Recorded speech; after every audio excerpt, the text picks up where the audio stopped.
नमस्कार पेंशन धारकों, हमारे चैनल से जुड़ने के लिए आपका स्वागत है। तो पेंशन धारकों, वीडियो देखने से पहले हमारे चैनल को सब्सक्राइब करें, वीडियो को लाइक करें, शेयर करें। चलो खबर का सिलसिला शुरू करते हैं। तो साथियों, खबर सुनिए। कर्मचारियों और पेंशन धारकों के लिए 3 बड़ी खबर आ चुकी है। पहली बड़ी खबर है, आपकी पेंशन में CPAO की तरफ से बड़ा बदलाव किया गया है। दूसरी खबर महंगाई भत्ते को लेकर है। वहीं तीसरी खबर कर्मचारियों और पेंशन धारकों के पक्ष में हाई कोर्ट का बहुत ही बड़ा फैसला आ चुका है। केंद्रीय पेंशन लेखा कार्यालय CPAO ने दिनांक 16 अप्रैल 2024 को एक बहुत ही महत्वपूर्ण आदेश जारी किया है और इस आदेश की कॉपी सभी बैंकों को भेज दिया गया है और इसके अनुसार कार्रवाई करने का निर्देश दिया गया है। इस आदेश में कहा गया है कि अब पेंशन में 4 और नई कैटेगरी जोड़ी जाएगी, जो इस प्रकार से है। ऐसे कर्मचारी जिनको जबरन रिटायर कर दिया जाता है या FR 56 जूल का हवाला देकर अनिवार्य सेवानिवृत्ति दे दी जाती है, यानी कि ये जिन कर्मचारियों को रिटायरमेंट से पहले ही रिटायर कर दिया जाता है, तो ऐसे कर्मचारी अनिवार्य सेवानिवृत्ति के अंतर्गत आते हैं। अब ऐसे कर्मचारी जब रिटायर हो गए तो उनके पेंशन पेपर पर क्यों लिखा जाएगा?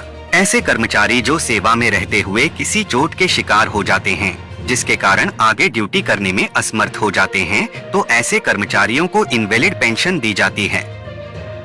अब ऐसे कर्मचारी जब रिटायर होंगे तो उनके पेंशन पेपर पर आय लिखा जाएगा।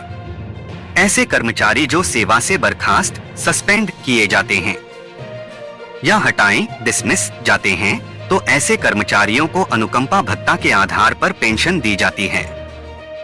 अब ऐसे कर्मचारियों के पेंशन पेपर पर आर लिखा जाएगा। पेंशन धारकों के व्यक्तिगत रिकॉर्ड की जानकारी CPAO के पास रहती है।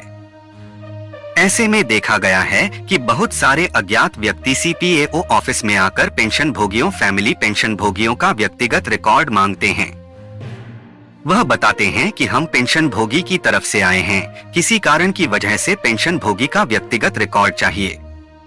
ऐसे में इसकी वजह क्या होती है और मंत्रालय विभागों को क्या करना चाहिए, उसी को लेकर केंद्र सरकार की तरफ से दिशा निर्देश जारी किए गए हैं। तो साथियों, आपको स्क्रीन पर दिखाई दे रहा है, इस निर्देशों को ध्यान से सुने। नंबर 1, मुकदमेबाजी या पारिवारिक कलह की वजह। नंबर 2, कंपनियां भी मांगती है व्यक्तिगत रिकॉर्ड। नंबर 3, साइबर अपराधियों मांगते हैं व्यक्तिगत रिकॉर्ड। नंबर 4, केंद्र सरकार ने जारी किया दिशा निर्देश। नंबर 5, व्यक्तिगत रिकॉर्ड शेयर न किया जाए। नंबर 6, उचित अथॉरिटी के साथ ही शेयर किया जाए। पेंशन धारकों के व्यक्तिगत रिकॉर्ड मांगने की वजह क्या हो सकती है? अगर मंत्रालय विभाग पेंशन धारकों का व्यक्तिगत रिकॉर्ड किसी को दे देते हैं तो भविष्य में क्या खतरा हो सकता है? पूरी खबर को जानेंगे, उसके पहले चलिए जान लेते हैं कि पेंशन धारकों के व्यक्तिगत रिकॉर्ड मांगने की वजह क्या हो सकती है। कभी कभी किसी पेंशन भोगी के ऊपर मुकदमा चलत है या पारिवारिक कलह की वजह से, जैसे कि उनका परिवार मुख्य रूप से पत्नी जानना चाहती है कि पेंशन भोगी ने नॉमिनी किसको बनाया है, या फिर किसी अन्य कारण से पेंशन भोगियों का व्यक्तिगत रिकॉर्ड मंगाया जाता है। कभी कभी ऐसा देखा गया है कि दूर संचार कंपनियां भी पेंशन भोगियों का व्यक्तिगत रिकॉर्ड मांगती है ताकि उनको फोन करके अपने प्रोडक्ट को बेचा जा सके। इसी को लेकर केंद्र सरकार की तरफ से एक इम्पोर्टेंट गाइडलाइन जारी किया गया है, जो कि सभी मंत्रालय एवं विभाग के ऊपर लागू होता है। ऐसे में यह जरूरी दिशा निर्देश हर पेंशन भोगी को जानना बेहद ही जरूरी है। साइबर अपराधियों की नजर पेंशन धारकों के ऊपर रहती है। किसी भी तरह से उनका व्यक्तिगत रिकॉर्ड वो लेना चाहते हैं। उनका डेटा लेकर वे उनको फोन करते हैं और सभी इंफॉर्मेशन उनके पास होने से पेंशन भोगी उनको विभाग का अधिकारी समझ बैठते हैं। इस प्रकार से ठगी को अंजाम दिया जाता है।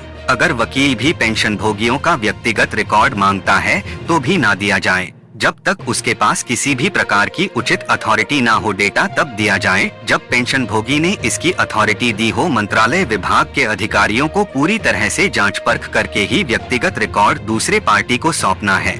कर्मचारी पेंशन भोगी को अधिक भुगतान हुआ है तो उसकी वसूली माफी को लेकर केंद्र सरकार के वित्त मंत्रालय व्यय विभाग के द्वारा महत्वपूर्ण सर्कुलर जारी किया गया है।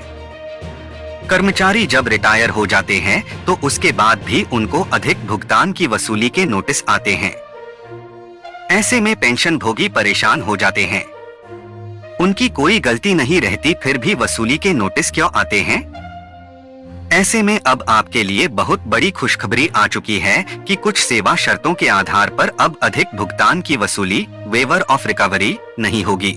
पेंशन नियम 2021 के उपनियम 15 सरकारी कर्मचारियों को किए गए अधिक भुगतान की वसूली वेवर ऑफ रिकवरी की छूट से संबंधित है।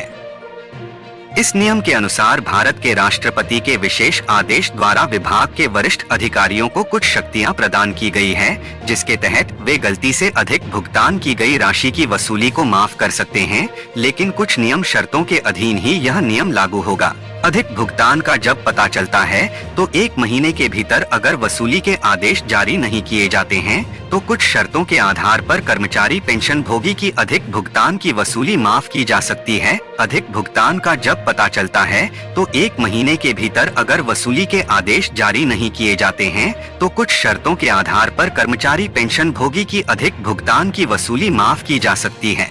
विभागों को यह सत्यापित करना है कि सरकारी कर्मचारी पेंशन भोगी की तरफ से कोई गलती नहीं हुई है। अगर किसी विभाग मंत्रालय को लगता है कि अधिक भुगतान विभाग मंत्रालय की गलती से हुआ है तो डॉक्ट के दिशा निर्देशों के अनुसार कर्मचारियों पेंशन धारकों से अधिक भुगतान की वसूली नहीं करनी है। कर्मचारियों पेंशन धारकों से अधिक भुगतान की वसूली की माफी की सिफारिश विभाग मंत्रालय के वित्तीय सलाहकार द्वारा की जानी चाहिए और प्रशासनिक सचिव द्वारा मंजूर की जानी चाहिए। अगर कर्मचारी पेंशन भोगी को अधिक भुगतान गलत वेतन निर्धारण की वजह से हुआ है और लंबे समय तक इसका पता नहीं चला है तो मंत्रालय विभाग को ध्यान में रखना है कि ऑडिटर के द्वारा नियमित समीक्षा के दौरान ऐसे मामलों पर ध्यान क्यों नहीं दिया गया। तो मंत्रालयों और विभागों को खुद को संतुष्ट करना चाहिए कि उनकी तरफ से कोई गलती नहीं हुई है। अगर गलती नहीं हुई है तो ऐसे अदालत के निर्देशों को चुनौती दिया जाए या ना दिया जाए यह विभाग तय करेंगे। यदि कोई पहले की वसूली नियमों या प्रक्रियाओं की गलत व्याख्या के कारण माफ कर दिया गया है तो मंत्रालय विभाग भविष्य के मामलों में वसूली की माफी के लिए फिर से सभी मामलों की समीक्षा करेंगे।